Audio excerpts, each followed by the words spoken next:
Hi, I'm Noah. I'm an organizer for Renters Together MHK, and I was also the speaker at the People's Forum. I am creating a series of response videos to respond to all the candidates that spoke at the People's Forum and what they had to say about our proposal for mandatory rental inspections to ensure that rental housing is safe before people move in. Before I get into it, I just want everybody to understand that I don't know any of the candidates personally, and that this video is an attack on any of the candidates personally or their character.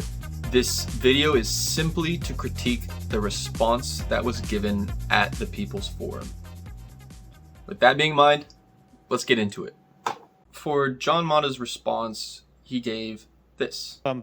I don't support mandatory rental inspections.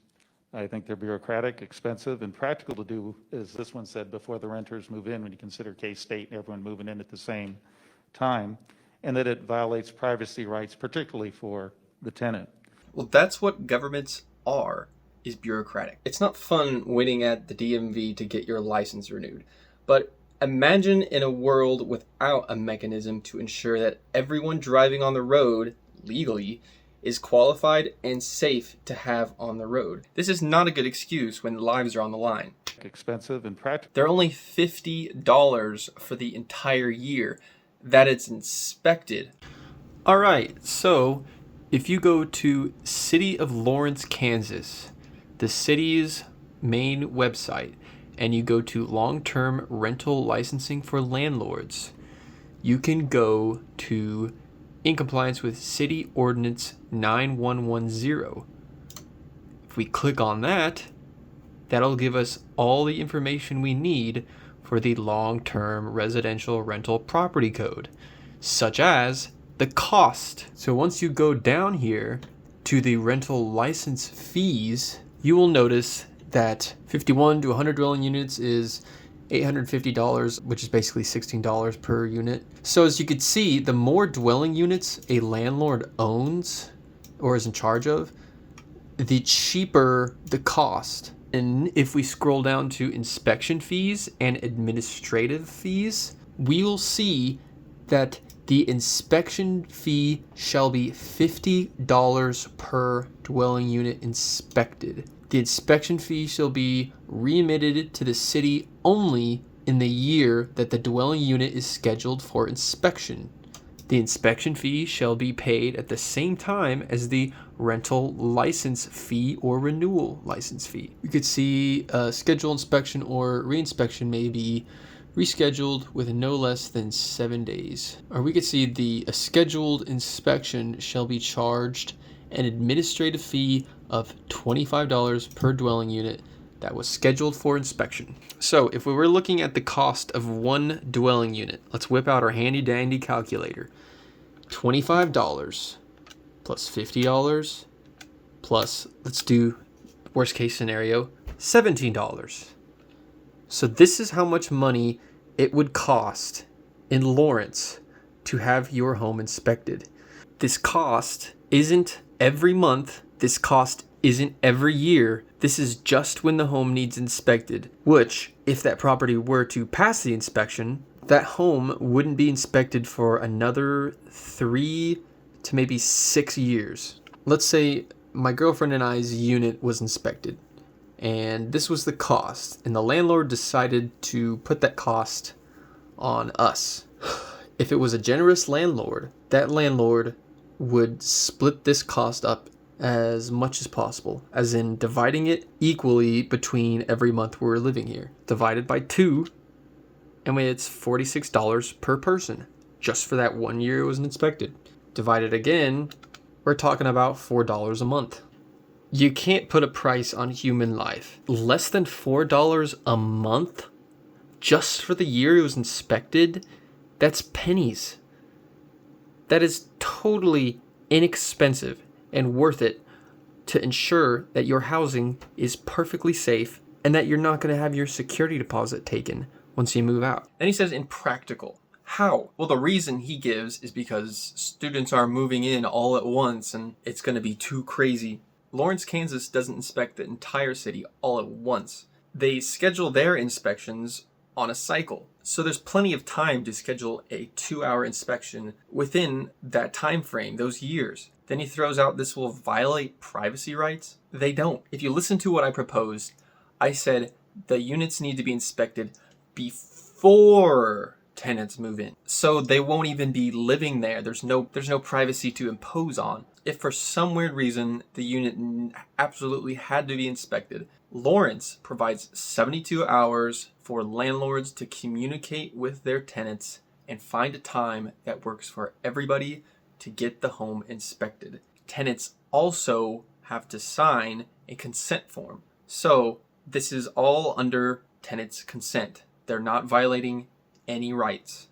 I think also when the example that was given, a lot of that would have to do with the deposit and the rent and things of that nature. And again, rental inspection won't address any of that. That's between the tenant, the landlord, and we do have the Landlord-Tenant Act. Having the building inspected before Audrey moved in would have eliminated all the complications she had. It would have most definitely affected the security deposit, the rent, and things of that nature, because the inspector, who's trained to identify things such as bat infestations or things of that nature, and wouldn't have approved the property in the first place, not even allowing Audrey to live there. So she wouldn't have had to pay rent in a home that's unsafe. She wouldn't have to worry about them taking her security deposit, which they did. They took most of it to clean up their problem, something that was there before she moved in. He says that stuff's between the tenant and the landlord. Well, that, in and of itself, is unfair. Now, let me tell you why.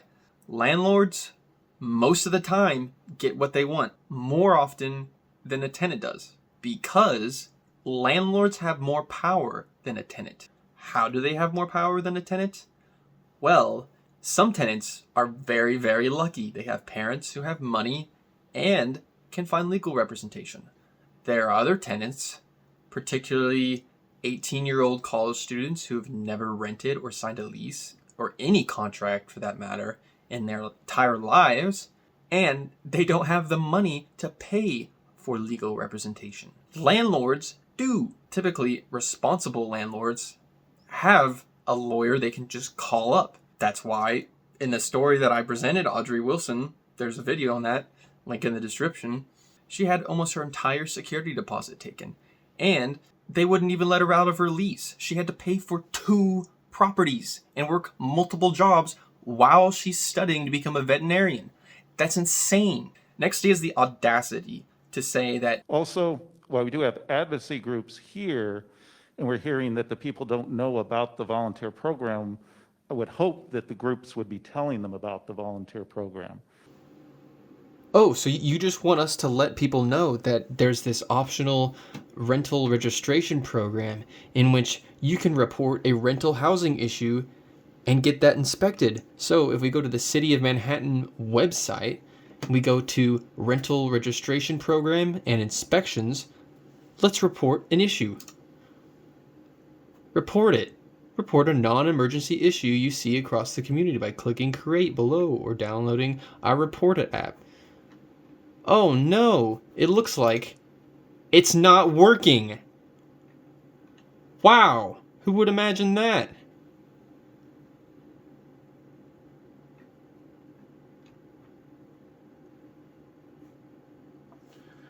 Whatever, let's just hit create. Oh, I gotta log in. I don't have an account. Let me create one.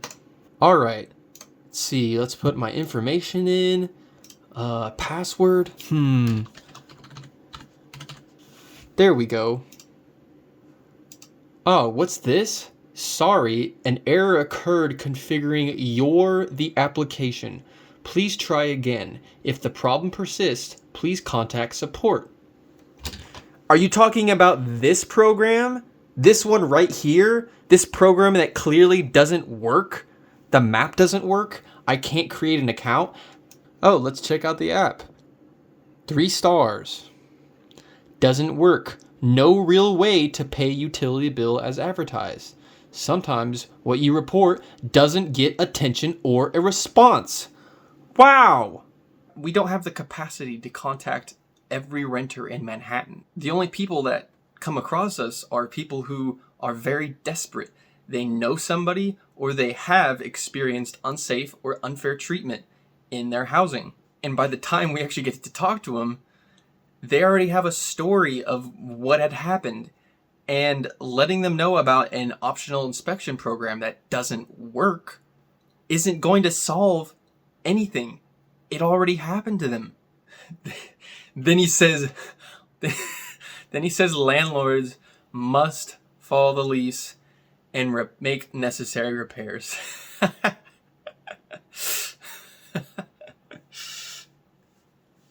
See, that sounds good in theory, but it doesn't work in practice. Just this last year, we heard 2 cases, and that's not to count the many years of cases we've encountered like this. And one of the main reasons why we've been advocating for mandatory rental inspections these last few years. In those 2 cases, landlords didn't make any repairs on their homes. And then once the tenants' leases were up, they immediately took all of their security deposit and charged them close to $2,000 in minor wear and tear damages, such as painting the outside of the house because the paint's worn off. One of the renters we spoke to actually managed to contact the current tenants staying at their old place. And it turns out all those damages that were charged never got repaired. The landlord simply took the money. That landlord is being sued for very good reason. And it's very, very, very lucky for that tenant to have good parents and have money to actually hire legal representation. Not all of us are that fortunate. Not every tenant has a real mechanism to hold these landlords accountable. The other thing I would be in support of is putting something out there that when someone signs a lease, they have to be notified of the voluntary program so that they can, if they think there's an issue, they can go ahead and get it inspected. And I would urge anyone here, if you hear of a tenant that's giving you a story of something that's there in an unsafe house, let them know that they can go and get that inspection. And also, if they have a lease, the landlord has to live by that lease and has to do those repairs, and their rent stays the same until that lease is taken care of. Requiring leases to list things like housing resources and tenants' rights is a great idea. That is a wonderful way for the city to distribute aid and communicate with all the tenants in the city. It's wonderful. The rest of that sounds good, but it doesn't work. Having an optional inspection program does not stop tenants from being subjected to unsafe housing conditions. And one of the main reasons is the website doesn't even work.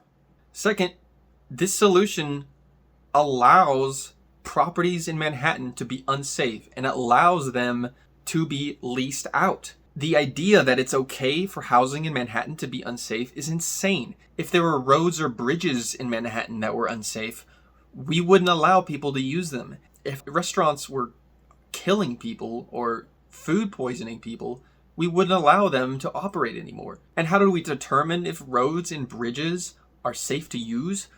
We inspect them beforehand, before people use them, before something bad happens. And you can't count on an 18-year-old college student who has never rented in their entire lives to identify every issue that might put their lives at risk.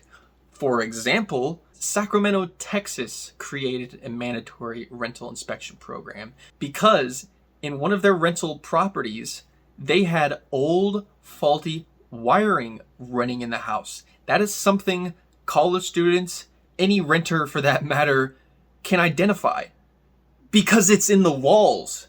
And do you know what happened with that old, faulty wire? It burned down the house. This idea that, oh, we'll just let 18-year-old college students identify something that housing inspectors are trained to identify is insane. Why do we have housing inspectors? Why don't we just let 18-year-old college students inspect our homes? Next, you'd have to consider the retaliatory actions a landlord might take on a tenant. Not every landlord is kind-hearted. There is a lot of great landlords here. Not all are that great. I know it's not legal for landlords to retaliate, but does the tenant have legal representation to hold them accountable? Do they have the time and the money to do that? Why do they have to worry about that in the first place? Why would a landlord let a potential tenant inspect their homes? Some might allow them, but others, they can just pick the tenants that aren't requesting an inspection. All of this can be made so much easier if the city had a real inspection program in which if you want to rent out your property, you have to ensure that it's safe. And how do you ensure a building is safe? Who's best at determining if a building is safe? Well, you go to a licensed housing inspector. That's what they're trained to do. I'm sure housing inspectors want more work. Providing jobs is a good thing. That's how the economy runs. If housing inspectors can't do their jobs, aren't getting paid, and just sitting around, that's not good for the economy. If landlords aren't spending the money to make repairs, not only is that bad for the economy, but that's bad for the public health. Nobody has to worry when they cross a bridge, when they go into a restaurant, when they go to a doctor's office, because all of that requires inspection. Bridges, roads must be inspected to make sure they're safe. Food industries, you need a license. Doctors, you need a license. But for some reason, when it comes to managing another person's home and determining their living conditions, for whatever reason, that doesn't require a license.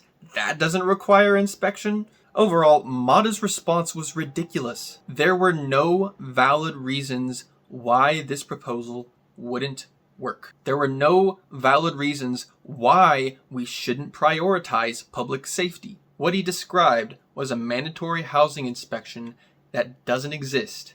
It was one that he thought of that was awful. He thought up a rental housing inspection program that is awful, that doesn't even exist in Lawrence. He didn't even look at Lawrence's inspection program. He lied and whined about it being way too complicated and so expensive, even though somehow the city of Lawrence has figured out years ago.